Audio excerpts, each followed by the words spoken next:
All right, guys, welcome to another episode of Stay Fearless, the Fearless Sports Performance Podcast. Today, we are joined by the CEO of Proteus Motion, Sam Miller, and the VP of Human Performance and Customer Success of Proteus Motion, and Doctor of Physical Therapy, Will Waterman. If you have not heard of Proteus, they have developed a revolutionary performance testing and resistance training tool. Sam and Will, we could not be more excited for this conversation and to share your insights with our listeners. Super glad to be here, guys. Thank you so much. We appreciate it. Yeah, can't wait to get into this. Thank you. Pleasure to have you guys. And so for our listeners that don't know so much about Proteus, haven't really looked into it too much or seen it, we'd love to hear kind of your explanation of what Proteus is, how you guys have gotten to where you're at with Proteus, and where you guys see yourselves moving in the future.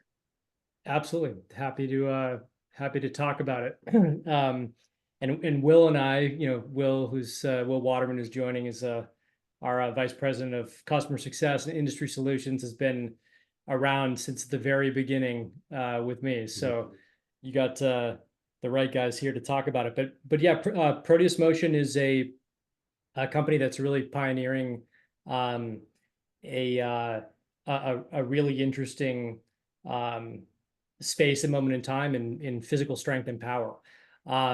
We have developed a hardware and a software that is currently used by close to 500 commercial facilities, from commercial gyms to physical therapy clinics, chiropractic, pro and college sports teams, and all the above, that purchase our hardware and software to effectively deliver precision services around athletic training, fitness, and physical therapy. You could think about Proteus, I think, most simply as it's like your one-stop shop for strength and power assessment. That is driven by a series of inventions that we've patented that provide the first ever way to be able to quantify multiplanar movement around, especially for strength and power. And we've rolled that into a software product that has a library of standardized assessments with infinite kind of capabilities in terms of what movements you can test. But just as an example, one of our most popular ones is a general power test that involves upper body, lower body, uniplanar, multiplanar movements. It's like 15 movements that a user completes in 5 minutes. And the output of that test or evaluation are things that include: what's your biological power age? How do you compare to someone like you or any given demographic? Which is really important because all of our systems are cloud-based, so they're drawing from 1 billion data points that we've captured over the years. That's the world's largest database for multiplanar power.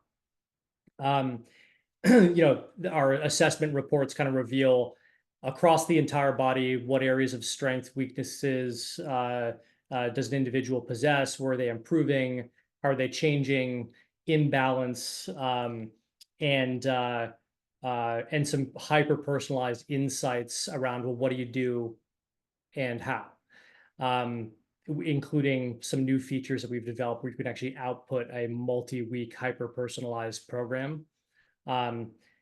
The way that Proteus is used in a lot of these facilities is it's basically the data hub that helps inform decision-making around programming.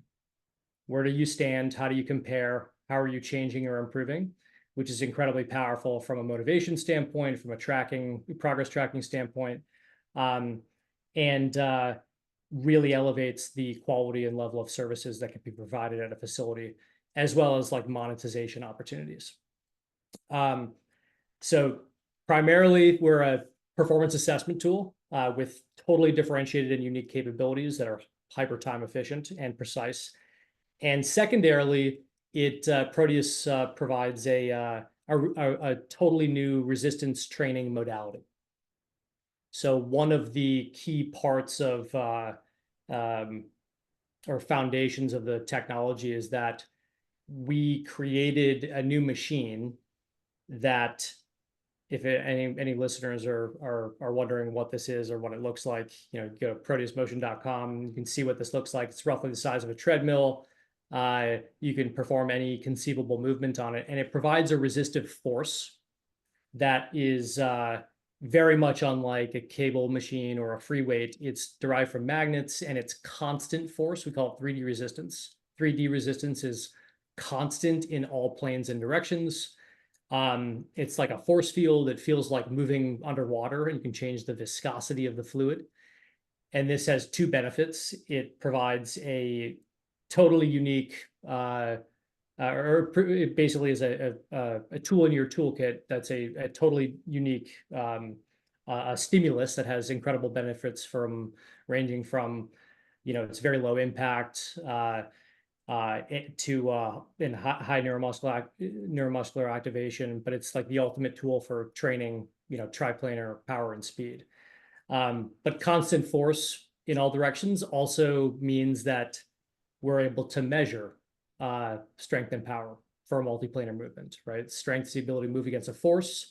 So if you were trying to evaluate strength for a multiplanar movement, you need multiplanar forces, and that doesn't exist.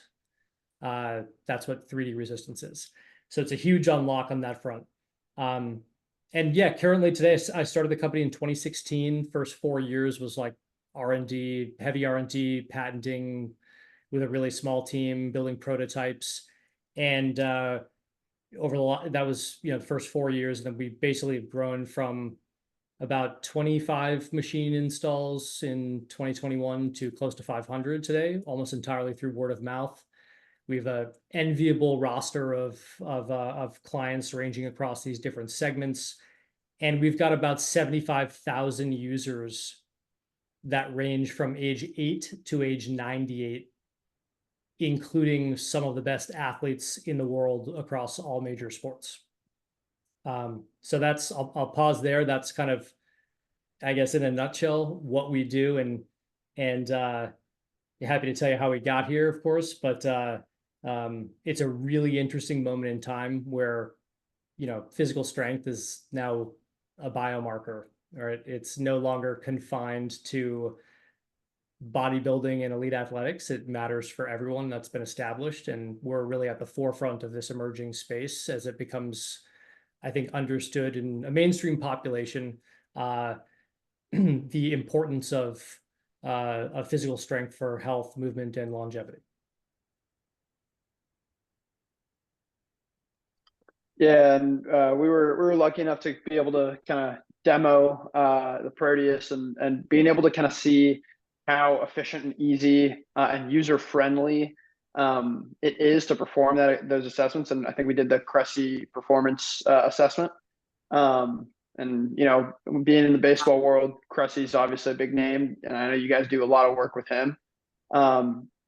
Really cool to kind of see the different movements, assessments, and stuff like that, and be able to test movements that have never been able to truly be tested as accurately and effectively as you guys are able to do it with the Proteus. And so definitely a tool, I think, for a lot of guys that's extremely interesting, extremely useful, helpful, and something that I think is going to open a lot of doors in kind of the baseball performance world.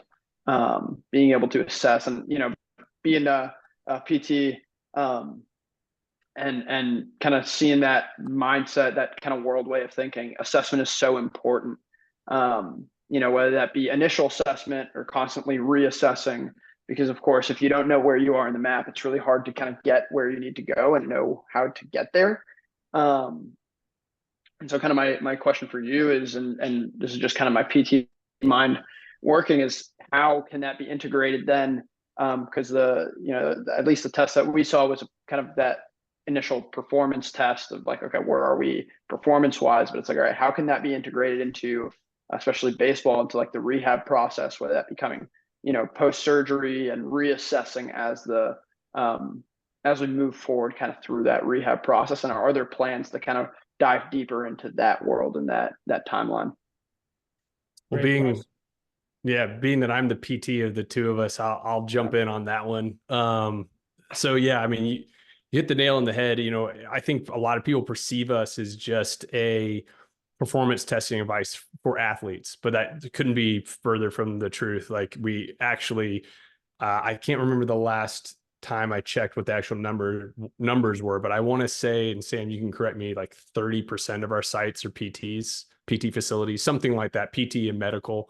ish, somewhere in that range. And were used both for athletes, but also for just your average patients that are coming in with all kinds of different injuries, shoulders, back, etc. But if you're talking specifically how you use it for athletes, and how, again, that informs how you'd use it for, I think of everyone as an athlete, even people that aren't competing in athletics. Everyone who has a body is some sort of athlete. You use Proteus to assess where that patient is compared to the norm of who they are. We have this massive database, as Sam mentioned, over 75,000 users. Yes, that's a lot of athletes that we have in there, but we also have, our fastest growing segment is middle-aged folks, right? Just middle-aged, quote unquote non-athletes. They don't play a specific sport, is what we mean by that. We have that normative database. They can immediately see whatever movement they test, how that compares to other people that have done the same movement at the same resistance, that are their same age, weight, height. They can add as many filters as they want. So we have this normative database to see how do they compare to where they should be. But then also, just like every other test in physical therapy, as you know, you can test the injured limb against the uninjured limb and see how that compares, right? You can compare left to right. We always have bilateral comparisons. So there's the testing element of where you're using it to assess a baseline and check their progress as they go through their rehab progress, right? You can see, are they making those gains in power, in strength? We actually measure range of motion as well. It's not in degrees like, as physical therapists like it. It's actually distance traveled, but you can still measure that. And then you can actually use it, as Sam mentioned, as a resistance training tool to actually train an athlete to move more efficiently. So because of 3D resistance giving you this constant resistance in all directions, it's a phenomenal neuromuscular re-education device.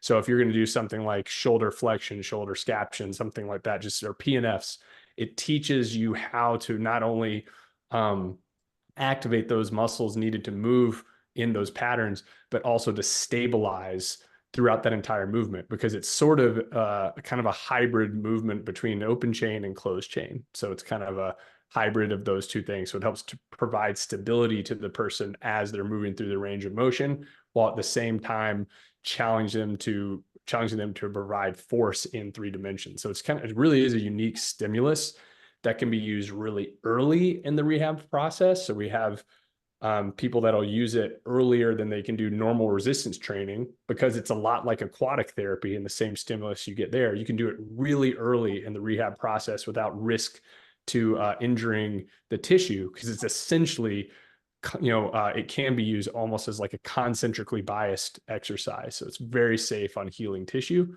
but then you can use it all the way up to return to play. They're ready to, they're trying to work on peak power outputs that they need for their sport. You can use it for training that as well as assessing that as well. So you really can use it throughout the entire life cycle, or, of someone going through rehab. Now, you guys have a massive database. I believe it's 75,000 plus users that you have. Mm-hmm. Within that database, have you guys been able to, or do you have, I guess, a percentage number of people that you've been able to catch an early injury, either, off season, mid season, that you've been able to kind of say like, okay, this guy's performance is down, let's put him on the Proteus, or maybe another organization did that and they've caught injuries, before they happen? Yeah, it's certainly something. I'll jump in here. It's certainly something that we hear it's being used for with because you can test more frequently with Proteus than you can other devices. So you can almost use it as like a readiness check and monitor athletes throughout their season and see how is that power changing over time. So you can use it for that. As far as like me being able to sit here and like say this many sites have caught this many injuries, we don't have that data yet. It's something that a lot of the organizations, as some of them keep private, and they don't necessarily share, especially some of our clients that are working with major league or professional teams. But also, as you can imagine, it's kind of a tricky thing to gather in the real world, but something we're definitely keen to learn more and gather more data on and try to make those conclusions. Because it's definitely going to be out there. I mean, we already see our correlations to performance. It makes sense that we'd also see it to a decrease in performance and therefore risk of injury. There's definitely a relationship there, but being able to find the hard data for it, that's the next step. Yeah. Mm-hmm. Yes, we're just to add on to that too. Ton of, tremendous amount of anecdotes on that front. And this is one of the things that I think has been propelling a lot of the word of mouth growth that we've had kind of organically over the years. But I think we've always been really careful about, different claims and how we make promises about the product. And so I think that's evolved over the years, because when we first started to get Proteus machines out into commercial environments, we were super excited about the ability to be able to quantify these movements really for the first time ever, right? So, and that's been an attraction for really any facility, business, or organization that cares about power and cares about rotation and multiplanar movements. Like, you have to get a Proteus done. And we got him out in the field, and it's, we realized people actually didn't, this is in 2019, I think, people actually really didn't care very much. And the reason was because they didn't know how to use it or what it meant or what the references were, the comparison. And so that's changed recently, because we've built this, database. It's now more than 1 billion data points. It's the world's largest on multiplanar power. And these new norms, you can actually employ that database to compare yourself to different demographics and make sense of it and draw meaning from it. And we're really just getting started on this front. So I think right now it's a hugely valuable tool that empowers a trainer, coach, clinician to be able to very quickly, precisely, and easily make informed decisions with easy to understand information that they otherwise wouldn't be able to access. So we like to say that it would take 20 pieces of equipment in a lab in 3 hours of time to get 10% of what we do in 5 minutes. Mm-hmm. And then with the assessments that you guys have come up with, based on performance, what came to the conclusion that, because when we did the Cressy test, we did, push, pull, the shot put, all of those. What came to the conclusion of these are the tests that correlate to this sport or, ultra sports the most? Yeah. Will, you take this, but it started with some guessing, and then that's exactly right. I mean, it started with that test. The reason it's named after Eric Cressy is we literally worked with him to develop the test as what do we think will be the movements that will best correlate to performance for baseball, period. And, it was working with him, myself and Eric and some of the other members of our team and Sam, just to say these are what we think will matter. Right. And then what's really interesting is what we've just recently found out is within that test, there are certain movements that matter more than others, right? So if you really want to predict performance for baseball, what matters most is the PNFs and shot put and vertical jump for throwing, and for hitting, it's shot put, trunk rotation, and vertical jump. Those are the ones that matter the most. Those are the 3 movements for each. If we're talking about throwing velocity and then, exit velocity for hitting, those are the movements that matters most. Now, there's still good correlations to performance with some of the other movements, but it's nowhere near as strong as those specific ones. So now we even have on all of our systems a shortened version of the test that just has those specific movements, so that people can get through that test even quicker, right? Just do a 3 movement test. And you guys already know how efficient it was to do the whole Cressy test. Well, now let's say you're time crunch, you want to test something. Now you got 3 movements to do, right? Or 3 tests. It's really tests more than 3 movements, but you get the idea. So, it's something that we're constantly learning as we see these correlations to performance, as we get data from the field. We can make, we can make more conclusive, statements on and predictions about performance, but also make our testing more and more efficient. The same thing applies to beyond just baseball. Of course, right? We've have tests across a variety of other sports, but we just released a pretty comprehensive white paper called "The State of Power," that looked at, like, the bigger picture of some of the normative data, and how does power change as you age. So we even know things now, like as you get older and by demographic, what are actually the movements that decline the fastest, right? And it happens to be rotational movements. Rotation. Yeah, rotation declines about 20% faster than sagittal plane movements as you get older. But there's all these incredible insights that we've gleaned from that.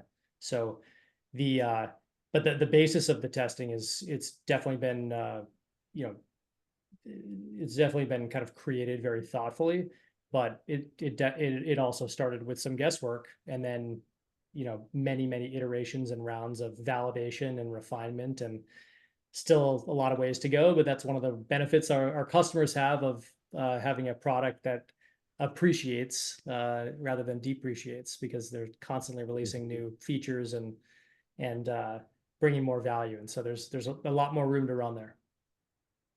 Mm-hmm. And with the large database that you guys have, is there a noticeable difference between guys come in with a lot of basic strength or acceleration, power, speed? Oh yeah. Yeah. I mean, that's actually essentially what we measure is when you do a Proteus test, at the end of your test, we basically look at your movements and we say, okay, how does this rank against our database for people like you?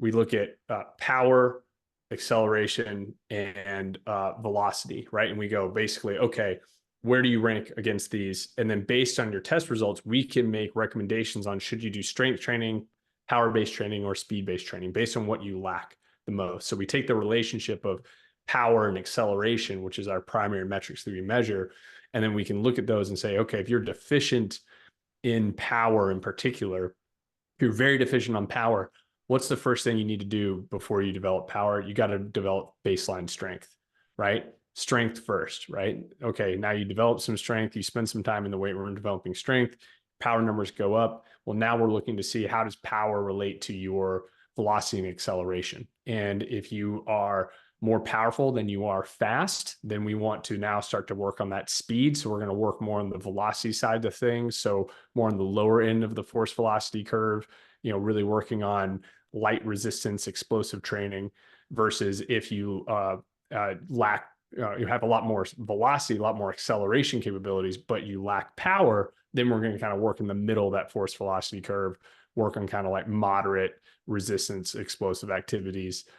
So we make a recommendation on every test result that you do on Proteus on how you should train to get better, right? And that those recommendations are in the form of either a kind of just a list of exercises that we think you should do, that happens on that, you can see that on the screen itself. Or as Sam mentioned earlier, we just released a program generator that will take that list of exercises and actually create a 4-week training plan for you, specifically hitting the velocity zones and the type of exercise selection that matter. So for strength, it's picking compound movements. It's telling you to, load it up with higher percentage of your 1RM. For power, it takes that, resistance down a notch, changes the reps and sets accordingly, and actually progresses that for you over the 4 weeks. So, that's something we do with every, with all of our flagship tests that we offer on the system, all of our, Proteus, we call them Proteus ecosystem tests or Proteus standardized tests. And then do you guys toss in a lot of,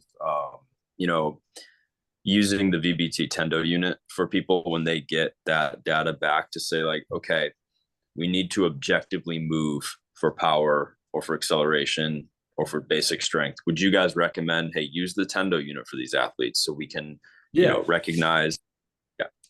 Yeah. So we actually give a velocity range for each exercise. We give a velocity range that they should be training in.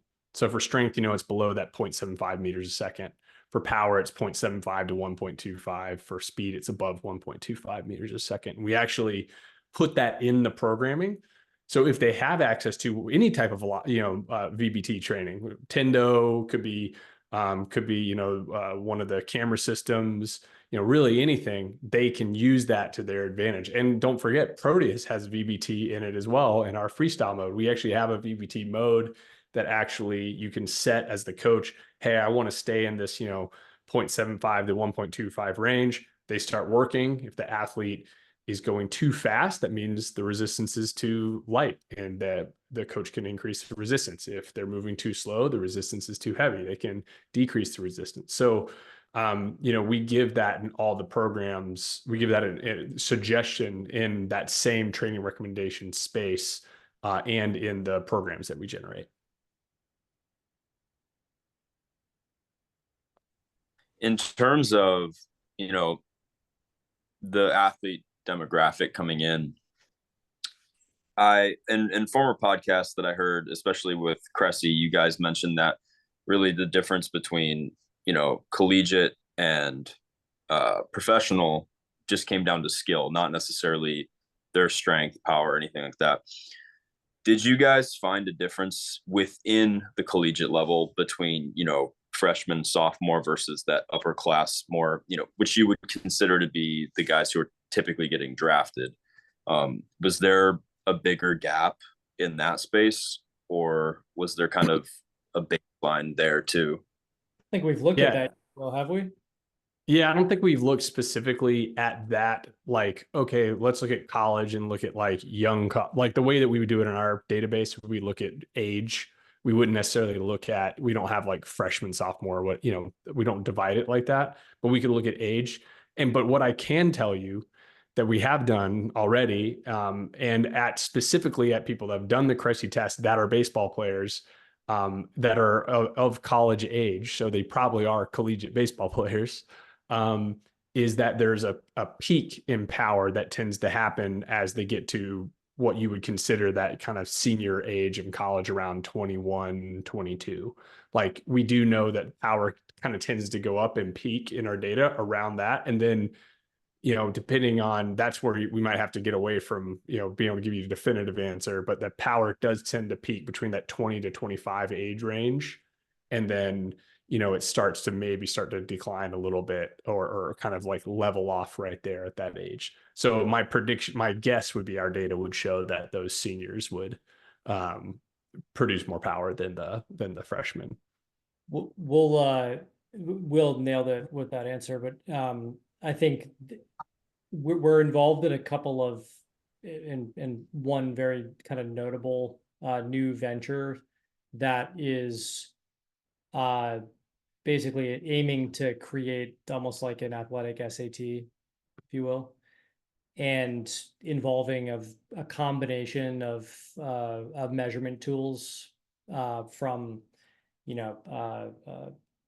like a TrackMan for exit velocity and throwing velocity, to I think there's force plates, there's a brain component of it, timing gates, and a Proteus as the strength and power component of it. And so as some of these ventures evolve and continue to get a lot of momentum, we're very confident that a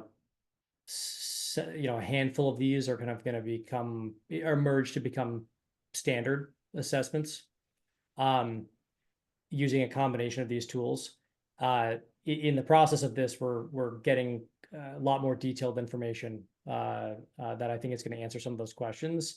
And I think we're going to start to see more instances of these kind of physical assessment, reports and numbers and metrics and so forth start to make their way into college recruiting and pro scouting,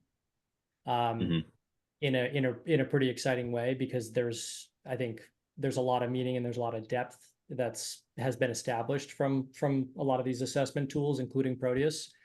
And now it's becoming, I think, much more accessible, and I think it's becoming more widely accepted. So there's I think there's some really, really interesting evolutions in this space that we're going to see, that represented in the form of changes in the market and changes to what our normal recruiting and scouting packages, what do those look like and what do they include? Mm-hmm. And then this would kind of apply for Alex and I both when we played. I mean, Alex and I aren't necessarily genetic specimens when it comes to our height. I'm 5'9". I believe Alex is within that same range. This would have been an awesome tool to have done when I was playing to understand, does somebody of my caliber need more speed versus more power? And I know you guys have touched on that a little bit in previous podcasts, but just for the listeners here, would you be able to touch on, based on BMI or, just height alone, is there a certain, metric that these certain genetics, you should have? So meaning, there's like a 5'9" versus a 6'2" guy, which guy needs more acceleration, which guy needs more power, within your database. I know you've touched on that a little, but if you could expand here, that'd be awesome. Yeah. I'll jump in and take that. We wanted to understand those differences because we had the theory that, essentially with height, with these longer lever arms, there's going to be greater opportunity to generate higher velocities, right? Which is, it's just because you have more time as a long lever arm individual to, accelerate your limbs for a longer period of time and therefore hit higher speeds, which is why you see a lot of tall pitchers, for instance. Tall, people who can throw fastballs typically are pretty tall people. And that goes, that's the same for lots of other sports as well, obviously, up to a point. So we wanted to see, does our data reflect that?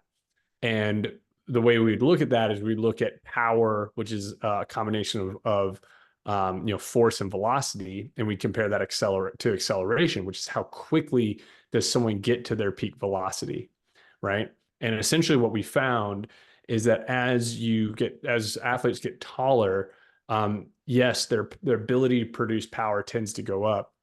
But if you're looking at someone who, two people that produce the same amount of power, what we found is that if someone is shorter, they have to produce greater acceleration to achieve the same power value. So essentially because they have shorter lever arms, they have to accelerate a lot more quickly in order to achieve that same velocity.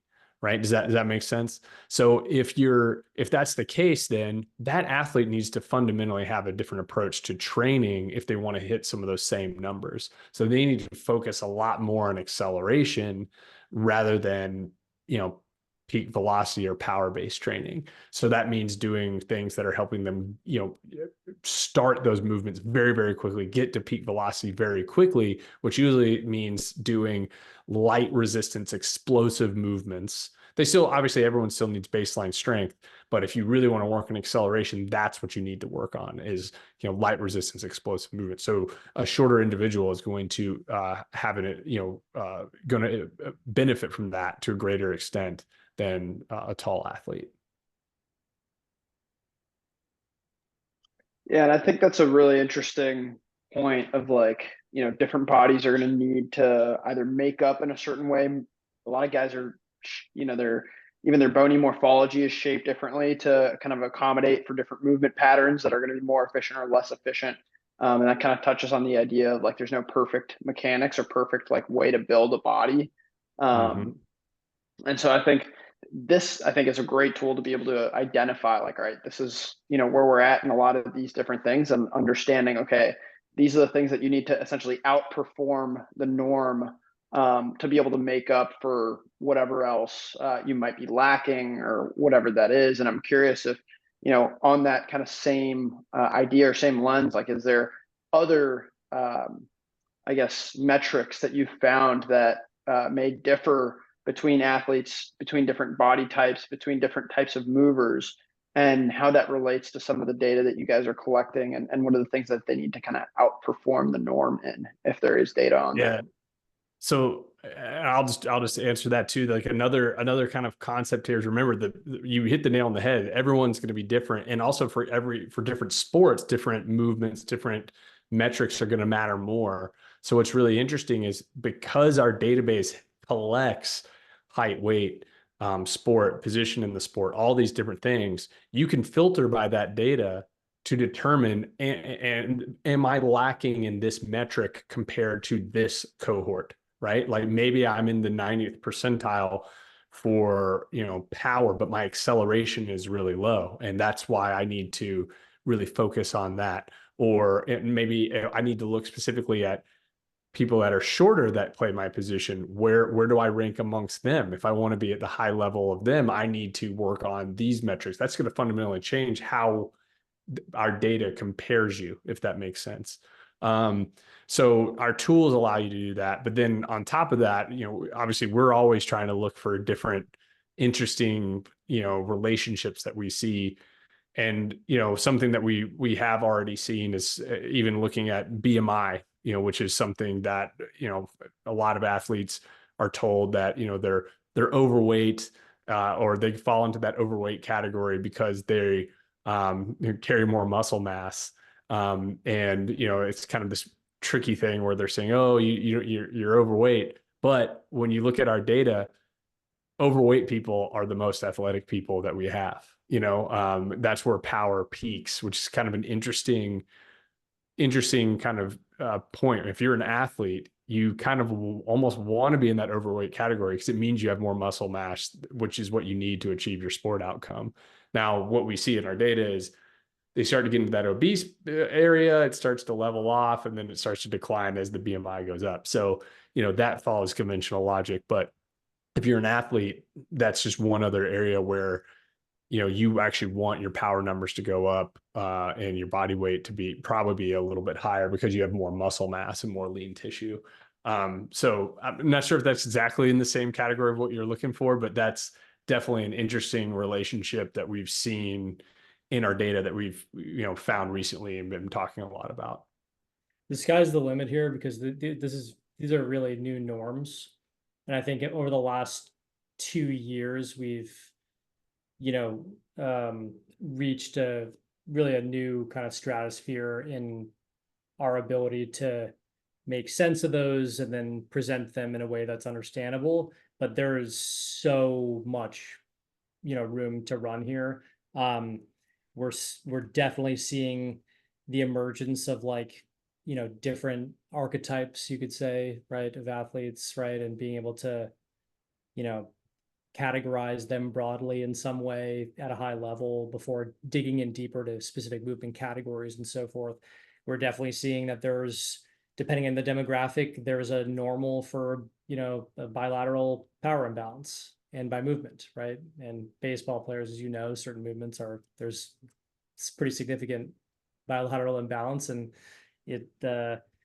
those might not be abnormal so much, right? So there's a lot of interesting stuff here. When you guys got your first Proteus experience, did you actually go through on screen the results? Did you get to kind of play around or share? I'm wondering, was that in it? I'm wondering, do you remember what the date was? I'm wondering if it was before we released this new software update that shows the kind of the new. I can tell you the date right now. It was on. You guys did it in Maverick, right? It was on August 7th. It was on August 7th. Oh, August 7th. Okay, all right. So you did get to experience that, and then we'll share this again with you guys afterwards. But you can see what we're talking about when we say the shareable results and training recommendations with velocity ranges too. So that's a super important part of it. Yeah, and we kind of got to see those and analyze those a bit. And I thought that was really great because it gives that kind of actionable feedback. And that's something that I think is really useful. And just like anything that's taking data, I think, especially for athletes that aren't, I guess, as looped into the nuance of the, the language of data collection and all that stuff. It's really hard for guys to kind of take that data and then understand, okay, what do I do with this? And I thought it was very, very useful being able to take that and then have actionable feedback of okay, makes it very user friendly, specific, and easy to read of okay, these are the things you're lacking. And then now this is a roadmap to move forward. And I think that's, one of the big things that a lot of athletes need is, either they're not getting any data and they're just kind of like, moving at the kind of whims of whatever they're feeling, or they're getting data on where they're at and as an athlete, but they don't know how to take that data and move forward. So I think that's kind of a big hole that we're trying to fill as coaches is, all right, how can we give athletes actionable feedback and an actionable plan backed by data on, all right, how do we fill all these little holes that you're lacking in? And I think this is definitely a massive tool to kind of help guys along that path and fill that power, speed, and multiplanar movement hole that really hasn't existed. Totally. Yeah, One of our, yeah, go ahead, Will. I was just going to say, well, that's also something the product has evolved to give more of those the actual insights and steps. Because I think Sam, since you could speak to this too, but when we first started, we were just giving data, but a lot of coaches and a lot of practitioners were then kind of like, okay, this is cool data, but like, what do we do next? What do we do with this data? What does it really mean? And that's where we've really added a lot of these features on giving actionable steps, generating programs to make it really, really straightforward of, okay, here's your result. Now here's what you do. One of our early adopter customers recently, I think it was last year, gave us a quote, and he called this Proteus like a cheat code for coaches, right? And that's really kind of what it does in a lot of ways. And I think because the presentation of it has become so improved, it's become really popular. We've got tens of thousands of high school and college athletes that use the product, and it's become really popular with that demographic for sure. And a number of our partner sites, use that to and kind of the outputs of the assessment as a revenue generator, not just from client acquisition and retention, but when you have a tool that you bring into your facility and you can offer basically comprehensive strength and power assessments, and then all you have to do is press a button and it gives you a multi-week program that you can do any adaptation you want to it as a coach, but you can also just deliver it right to an athlete. And all you have to do is 5 minutes test on Proteus and then press a button. There's a lot of value, not just in time savings, but that's actually being sold. Those types of combinations of assessment plus program or any of those permutations are being sold as, in packages that we're seeing range from anywhere from $50 to $250, depending on how it's. So some of these like combine camps and so forth can be huge profit centers. And I think that ties to the point I was saying earlier about it's an investment that you make in Proteus and it appreciates over time, which I think is really unique. And we got a lot of, early adopters that will kind of back us up on those statements. So it's pretty exciting to see. And there's a really exciting roadmap ahead with what we're doing with this and how, and product extensions that deliver continuously more value. Mm-hmm. And I think that the data is extremely valuable in that test where you could, I could see it being, or at least ideally implemented into combines for any sport really, because we know some of the metrics like 60-yard dashes may not give us a very accurate representation of, how someone's going to steal a bag.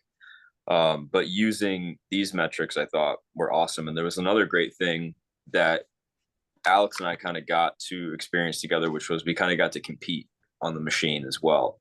And I think that if you had, training partners, if you're using freestyle mode, like that would be a great way to also get that in, because if you have a training partner in that aspect and they're doing something, pretty similar to you, or if the same, like, he and I were sweating, just like, come, I'm gonna beat you on this one. So that was a lot of fun to experience that aspect of the Proteus as well.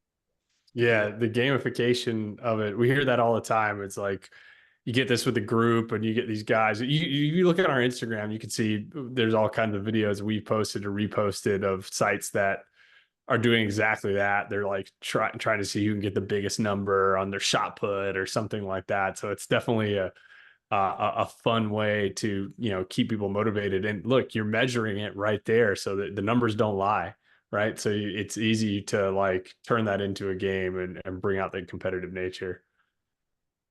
Yeah, and I think that's so valuable for athletes. Something I preach a lot to athletes is being able to have data and have actual numbers saying exactly how you're performing an exercise or performing a movement, whether that be after the fact or while you're actually doing the exercise.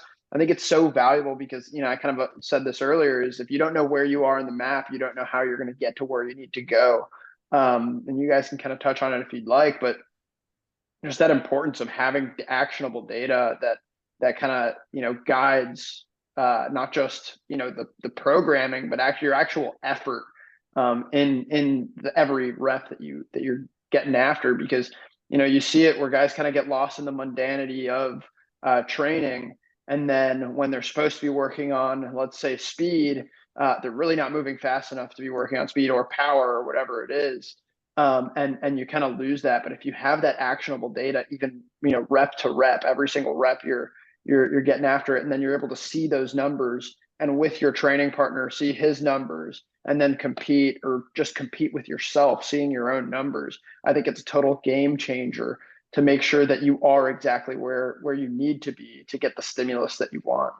Totally. It's also really powerful especially if you're a business operator, right? You're trying to prove the value of your services and the results. And if you can objectively point to that, it's very, very, very powerful. And for some of the sites that we work with that train younger athletes, where really like the parent is kind of the client, it's incredible parental proof. So it's a great way to show your value. And then now that we've got, I think, the specific metrics that have been established that recorded on Proteus that are directly kind of predictive of on-field baseball performance in several ways, which Will talked about in depth on that Cressy podcast. You can actually, there's a real reason to want to improve, if you're a baseball player, your shot put, right? Because that, what is it, Will, every 50 watts that you increase on the shot put translates to 1 mile an hour in exit velocity. That's compelling. Exactly. And the other thing go ahead. Oh, no, I was just confirming. That's exactly, he hit the metric exactly on the right. Yeah. So I was going to say, the other thing that I think is so valuable is, as coaches, the great thing, or PTs, or, any practitioner, the great thing about having data is it really holds you accountable. And it forces you to really look at the data and say, okay, are we moving in the right direction? And if we're not, then it's like, okay, we really need to rethink and fully, go through everything that we've been doing. And I think that's something that a lot of people kind of get lost in the everyday, and they stop kind of holding themselves accountable, and they're just kind of going through. And I think that's where you get, not the best care for people.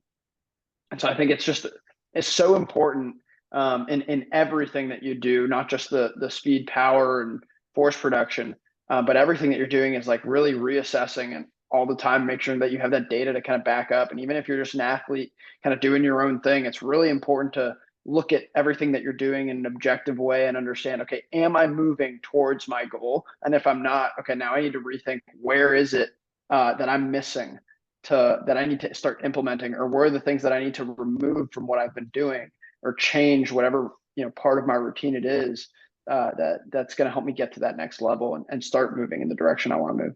And I think most coaches and those people in the space, they know the importance of and want to do the reassessment, and that, but I think one of the things that gets in the way is sometimes the complexity of it and the time, and how the end result might just not, it might be it's not comprehensive, or it's lacking big pieces. Where I think we're starting to see a lot of traction is the kind of acceptance of and adoption of Proteus as a real solution that enables, very precise, rapid, very comprehensive strength and power testing. That is a huge unlock. When you can do that in 5 minutes or less, it's a huge unlock for coaches and ultimately the businesses. with that directly benefits the athletes in the form of not just motivation, but the individualization that they need. Yeah, and I think and this is something that Jerry and I have talked a lot about since we had that demo. Is I think Proteus is so valuable in that it makes it one, it's easy to perform the test, but it also gives you that actionable, easy to read data. And so to kind of of course, we want to pitch to our own athletes, because something we've been talking about is until we have our own Proteus, we do want to incorporate Proteus into our assessments, and being able to send a guy to maybe another facility that has it until we have our own or whatever. And so this has been great, I think, to kind of pitch to everybody that we work with and everybody that's listening. It's like the importance of this, because I do feel like it's so valuable and something that we really believe in. Awesome. I appreciate it. That's love how you guys are thinking about this, and it's great to just be in the room with other like-minded people that see how this space is evolving and are ultimately leading the charge on how this entire human performance and sports performance space is like rapidly evolving. So it's an exciting moment in time for sure. Definitely. Well, I think that's a good spot to kind of close it off and finish this conversation. It's been a great conversation. I think we've had some really awesome insights from you guys, and hoping that our listeners are able to take this and learn from it and kind of make things their own and improve in whatever they need to improve. Is there anything else that you guys want to kind of touch on or talk about? No, just if anyone listener is interested in learning more, proteusmotion.com, PROTEUS motion.com. Click the blue button, says, I think, demo or get in touch, and fill out the form. And I highly recommend speaking with someone on our team, even for just 15 minutes. It will not just clarify a lot, you will learn things that you need to know. And that will at minimum be highly, highly interesting. And I think we'll help answer your questions. So do that. And then we've got Instagram and our social channels are at Proteus Motion. Awesome. It's been a pleasure to have you guys on. And for all of our listeners, stay fearless.